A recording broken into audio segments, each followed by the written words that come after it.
headlines of this hour on VTV News. Vietnam strives for excellence in sports.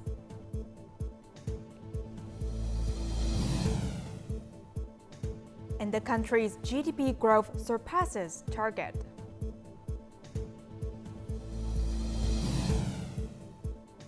In our world news, U.S. strengthened relations with South Korea.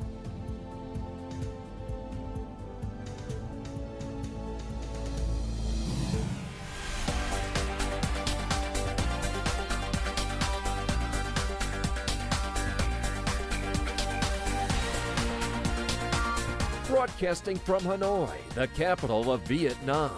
VTV News starts right now. Good morning. It is 8 a.m. local time in Hanoi, and you're tuning in for 30 minutes of VTV News. I'm Huyền Trần with the top stories. Party General Secretary Tô Lâm, along with party, state, and former leaders, attended a ceremony to celebrate the 50th anniversary of the liberation of Phước Long, January 6, 1975 to January 6, 2025 in Bình Phước Province on January 5th. Party General Secretary Tô Lâm emphasized that the Route 14 Phước Long campaign, which completely liberated Phước Long Province, now being Phước Province, significantly enabled the Party Central Committee and the Politburo to finalize their strategic plan. The anniversary serves as an occasion to reflect on the glorious history, express gratitude, and honor the heroes and martyrs who sacrificed their lives for the national liberation cause. The victorious spirit of Phước Long will always be a foundation, a source of motivation, and immense spiritual strength. Together, we will strive to realize the aspiration for a prosperous nation with a peaceful, happy life for its people. The party, government, military, and citizens of Bình Phước Province and Phước Long Township will continue to uphold the proud revolutionary history and break through barriers to strong development. The goal is to build Bình Phước into a comprehensive development model, becoming a key driving force and a shining example of economic and social development in the southeast region and nationwide. The party leader conferred the first-class labor order upon the party committee, authorities, and people of Phước Long Township to recognize their exceptional achievements over the years. Earlier, the party leader paid tribute to revolutionary martyrs by offering flowers and incense at the Ba Ra Mountain Memorial and at the memorial site for those who sacrificed their lives at Bunk Lung Hill in Phước Long Township. Party General Secretary Tô Lâm on Monday visited Ministry of National Defense officers and soldiers of Corps 34 and Brigade 15 in the Central Highlands province of Gia Lai. More to follow. Visiting Corps 34, which was established with the merger of Corps 3 and Corps 4, the party chief, who is also Secretary of the Central Military Commission, hailed the initial achievements that the unit has made so far, laying firm foundations for it to forge a new glorious tradition in the future. To fulfill its upcoming tasks, the Party General Secretary asked Corps 34 to adhere to the party and state's orientations, policy and laws regarding military and defense, with a focus on the resolution of the 8th session of the 13th Party Central Committee on the strategy to protect the fatherland in the new context. Visiting Brigade 15, an economic defense unit known for its strategic location and contributions to regional development, General Secretary Tô Lâm urged Brigade 15 to fulfill the three major roles in the military as a combat force, a working force, and a production force while maintaining its loyalty to the party, state, and people. He emphasized human-centered development, political education, and countering hostile narratives to protect the party's ideological foundations. The unit has been asked to undertake its dual defense and socio-economic development mission carefully. It should increase its engagement in improving the economy and responding to disasters and epidemics while ensuring social security within the military.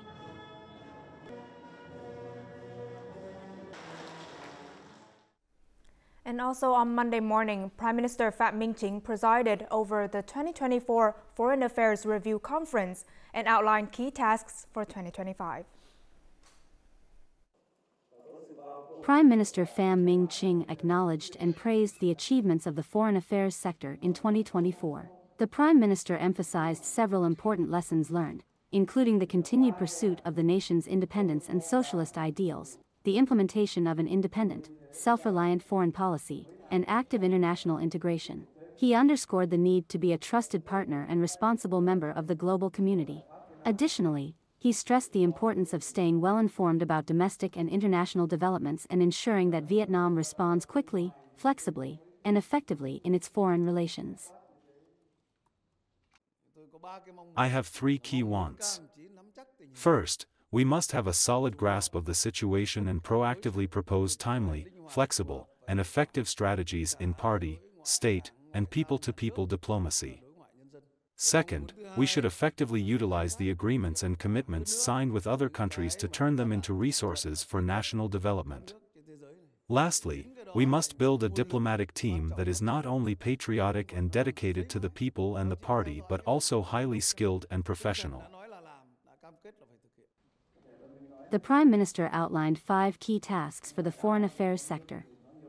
First, all diplomatic activities must serve effectively and directly the goal of achieving at least 8% growth.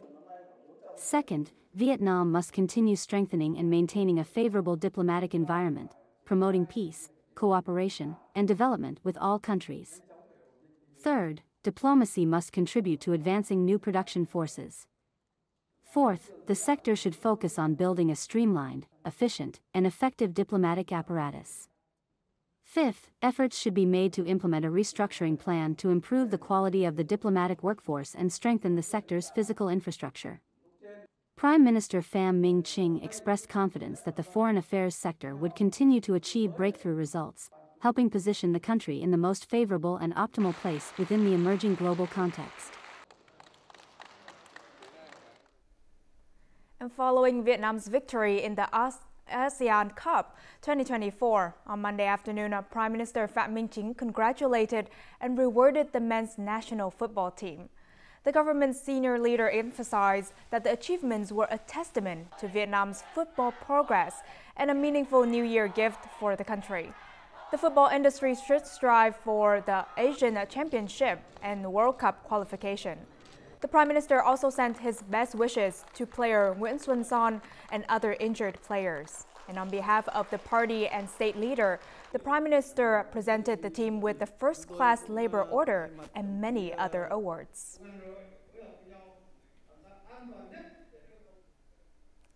National Assembly Chair Trần Thanh Mẫn on January 5th attended the 3rd Diên Hồng Awards in Hanoi, a prize giving held by the National Assembly and People's Councils to recognize outstanding national press contributions.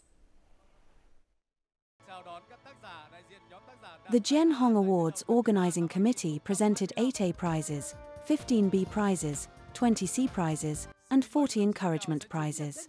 Additionally, 20 collectives were awarded certificates of merit from the National Assembly Office for their outstanding contributions to the event's success. Many of the winning pieces highlighted the National Assembly's efforts and determination to innovate, improve its operations, and achieve significant, comprehensive results in various aspects of its work in 2024.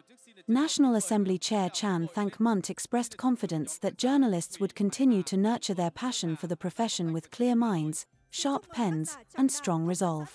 He encouraged them to accompany the National Assembly in delivering timely reports on its legislative activities, supreme oversight, and decisions on critical national issues. The press must vigorously spread a positive spirit, new aspirations, and renewed determination across the party, the people, and the armed forces. This includes reinforcing the messages from Party General Secretary Tô Lâm, which reflect the party's leadership vision for a new era of national growth. The call for action, innovation, responsibility, and the reform of the political system must be conveyed, as well as the commitment to developing science, technology, digital transformation, and comprehensive administrative reform. Journalists should also highlight efforts to combat corruption, waste, and negative practices, driven not only by national interests but also by a deep sense of responsibility for future generations. At the launch of the 4th Diên Hồng Award for 2026, Vice Chair of the National Assembly Nguyen Cuc Ding urged that upcoming works should analyze and reflect on the activities of the National Assembly, People's Councils, and elected representatives. he called for a comprehensive review of the activities of the 15th National Assembly and People's Councils during the 2021 to 2026 term, focusing on ensuring the success of the upcoming elections.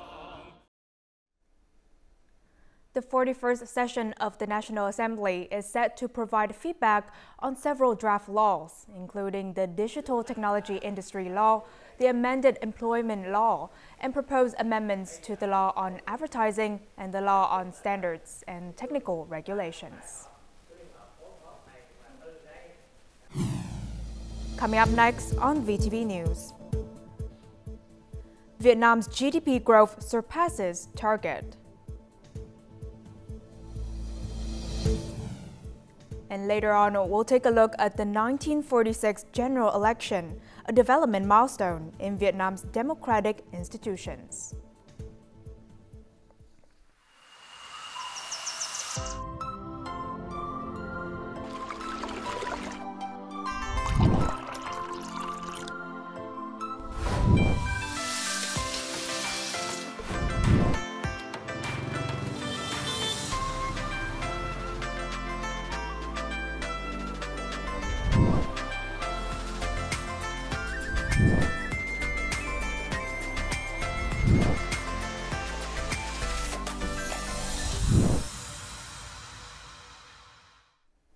You're watching VTV News Live. Now, amid uncertainties in the global economy and political landscape, Vietnam's economy has not only sustained its long-term development trajectory, but also achieved the fastest growth rates in East Asia. According to the General Statistics Office of Vietnam, Vietnam's economy expanded 7.09%, with the country's GDP growth exceeding the initial target set at the beginning of 2024. And with this momentum, 2025 is expected to be the year of potential breakthrough growth for the country's economy.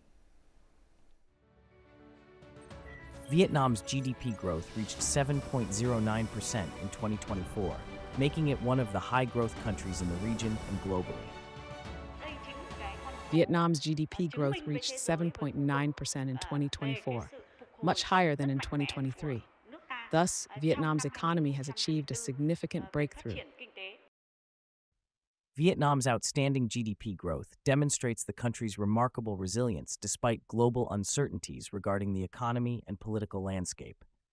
Due to the devastating impacts of Typhoon Yagi, Vietnam's GDP growth was reduced by 0.82% in the third quarter of 2024. However, in the fourth quarter, Vietnam's economy bounced back to grow remarkably at 7.55%, exceeding the set target for the year. While global investment capital decreased in 2024, Vietnam still attracted large global technology corporations. Vietnam has had an incredible journey to where it is today in economic development. And as we know, because of open policies, a stable political environment, good investments in, for example, transport, logistics infrastructure, and so on, there's been a big push and a big drive for FDI to invest in Vietnam, and also the beginning of a semiconductor industry here. Vietnam has a number of trade partnerships and can look to becoming a trade hub across these different industries. While Vietnam implemented tax exemptions and reductions for businesses and individuals, estimated at nearly $8 million, the state budget revenue reached an unprecedented milestone in 2024, exceeding $78 billion. In addition, Vietnam's labor productivity has significantly increased. With fares in the first month, the number of passengers on Metro Line Wana Bến Thành Suối Tiên in the first 2 weeks reached nearly 300% of the target. The estimated total was over 1.7 million passengers, significantly higher than the 570,000 planned. And to manage the surge, HURC-1 implemented various measures, such as extending working hours and adding staff during peak times. They also conducted inspections and supervision to ensure passenger safety and order. Operational staff adjusted the flow of passengers in and out of the trains to avoid congestion. Additionally, at the station, information systems were upgraded to provide accurate and timely updates to passengers. Petro-Vietnam held a ceremony on Monday morning to accelerate the completion of the Long Phu Wana thermal power plant project in Sóc Trăng. This demonstrates the investors' commitment to completing the project ahead of the schedule outlined in Power Plan 8, approved by the Prime Minister. The Long Phu Wana thermal power plant has a capacity of 1,200 megawatts. And once completed, it will contribute approximately 7 billion kilowatt hours per year to the national power grid. When operational, the plant will help meet the electricity demands of the national power system and support the socio-economic development of Sóc Trăng province and the Mekong Delta. The plant aims to be completed and operational before 2027. On January 6, 1946, Vietnamese citizens from all walks of life, age 18 upward, responded to President Ho Chi Minh's call to vote in the first general election. The important event went down in Vietnam's history as a vivid milestone, marking a great stride in the establishment of the democratic institution and opening up a new development era for the country. And for the first time, the Vietnamese became citizens of an independent state who could determine their destiny. The party chief stated that for the first time, Vietnam had a body representing the people's will, aspirations, and right to mastery that decided the country's important issues. One day before the first general election polling began, the National Salvation newspaper cited President Ho Chi Minh's appeal to voters. Tomorrow marks the first time in Vietnam's history that the Vietnamese people will be entitled to democratic rights. Tomorrow, you will have the right to select worthy candidates who serve and represent the interests of this nation. Tomorrow, you should be happy as you have the right to enjoy freedom and independence. On January 6, 1946, the general election took place in 71 provinces and cities across Vietnam. Voters nationwide elected the First National Assembly and 333 deputies, 57% of whom were from various patriotic societies and revolutionary parties. Amid numerous difficulties, the success of the first general election earned the Vietnamese people's trust in the newly established government. Nearly 95% of the total population participated in the first national election. Together, they elected the First National Assembly of Vietnam. Under the strong leadership of the party and President Ho Chi Minh, the 1946 general election won the trust of the Vietnamese people. Vietnam had a national assembly with a progressive constitution and an executive branch responsible for domestic and foreign affairs for the first time. For the first time in the history of Vietnam and Asia, the general election took place based on democratic principles. After the election, the Provisional Revolutionary Government of the Democratic Republic of Vietnam officially became the Democratic Republic of Vietnam. After the complete liberation of South Vietnam on April 30, 1975, the second general election was held to reunify the country and choose the All-Vietnam National Assembly. On July 2, 1976, Vietnam was renamed the Socialist Republic of Vietnam. Since then, the National Assembly has consistently supported the will and aspirations of the Vietnamese people and the nation. Continuous study and training to improve capabilities is one of the noble qualities of Uncle Ho's soldiers. And recently, Cần Thơ City Military Command has shown excellence in scientific research through innovative initiatives that enhance military training quality and strengthen national defense capabilities. The sound simulation device can be installed on both armored tanks and various types of machine guns. Though compact in size, it effectively simulates weapon sounds to replace air bullets. Due to these practical features, the device has proven highly effective in military training. Training can be conducted easily without air ammunition. Additionally, its compact and lightweight design allows for installation on various types of guns. A graduate of the Armored Technical School, Major Trung has a deep passion for science. During his 25-year military career, he has completed about 50 successful research projects. Outside of work and training hours, he regularly studies, learns, and is diligent in his research. Over the years, Comrade Chung has continuously promoted the qualities of alcohol soldiers. He's actively participated in competition for innovative teaching tool models, both inside and outside the Army. For the past 8 years, Major Trung has been awarded the title of Emulation Fighter at the grassroots level. Much of his research has been honored in military competitions and the Golden Book of Vietnamese Creativity. Secondly, training can be conducted easily without air ammunition. Additionally, its compact and lightweight design allows for installation on various types of guns. Coming up next in our world news, U.S. strengthens relations with South Korea.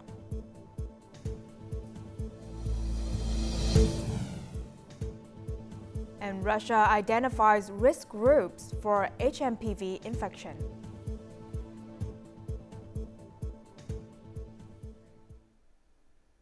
Now moving on to our world news, U.S. Secretary of State Antony Blinken on Monday reaffirmed the United States' complete confidence in the strength of South Korea's democracy and the leadership of acting President Choi Sung-mok.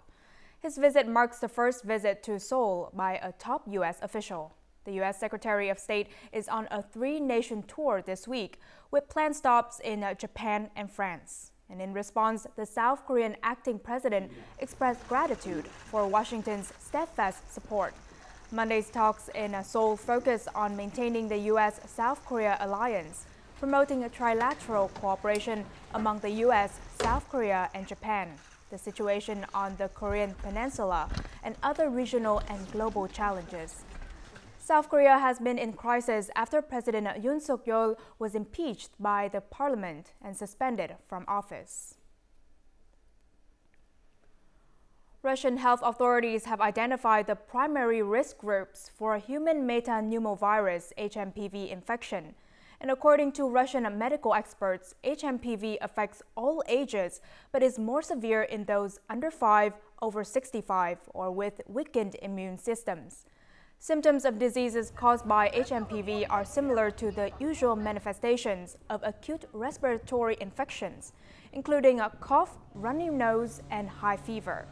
Adult patients with an HMPV infection might be asymptomatic or may have symptoms ranging from mild upper respiratory tract infection symptoms to severe pneumonia. The incubation period usually lasts 3 to 7 days, depending on the severity. The virus is active during the peak of seasonal flu season. The Aussie dollar has fallen sharply since the start of the year, hitting a near 5-year low that is worst seen since the COVID pandemic. The Australian dollar has experienced a significant decline, dipping below 62 US cents in recent days. Economists attribute the weakening of the Australian dollar to a combination of a strong US dollar. The US dollar has gained strength in recent weeks, aided by a Federal Reserve interest rate cut. And meanwhile, the value of the Australian dollar is heavily influenced by commodity prices. Economists warn that Australia's central bank could delay the first interest rate cut in 2025 if the Aussie dollar continues to fall. The Australian dollar has also fallen against the British pound, buying only 0.49 pence. Now, amid soaring interest rates, skyrocketing rents, and surging grocery bills, more Aussies are being forced to turn to food banks to feed their families. But the charities are struggling to meet the demand. Report by ABC News in Sydney. At Mariong Public School, they don't just provide an education. In Western Sydney, where nearly 1 in 3 people are living with food insecurity, Foodbank's school breakfast program is welcomed by children and their parents. There's no particular cohort anymore that's exempt from this cost of living crisis. Running in more than 650 schools, the program is an example of what charities can achieve with substantial government funding. But for other NGOs in Western Sydney, support is harder to come by. At the moment, we're not getting enough donations to keep everything going, and the demand keeps going up and up. Turbans for Australia has been widely recognised for its services, but the charity is hampered financially. Since the lockdown ended, I have not seen any grants for food relief specifically, which really bothers me as a person because I see the need. It's not just food relief organisations that are struggling. The Harmon Foundation in Blacktown runs a weekly food drive, but primarily offers domestic violence support, counselling and financial aid to culturally and linguistically diverse communities. If we are talking about Western Sydney, we know the population here, we know their cultural barriers, we know what their needs are. Harinder says the foundation is overlooked due to its small size, putting key services like its women's shelter at risk. With interest rates holding steady, the future of community-based charities is uncertain, with several in Western Sydney forced to close over the past year. Helping hands in need of helping hands. And as usual, let's move on to the weather forecast.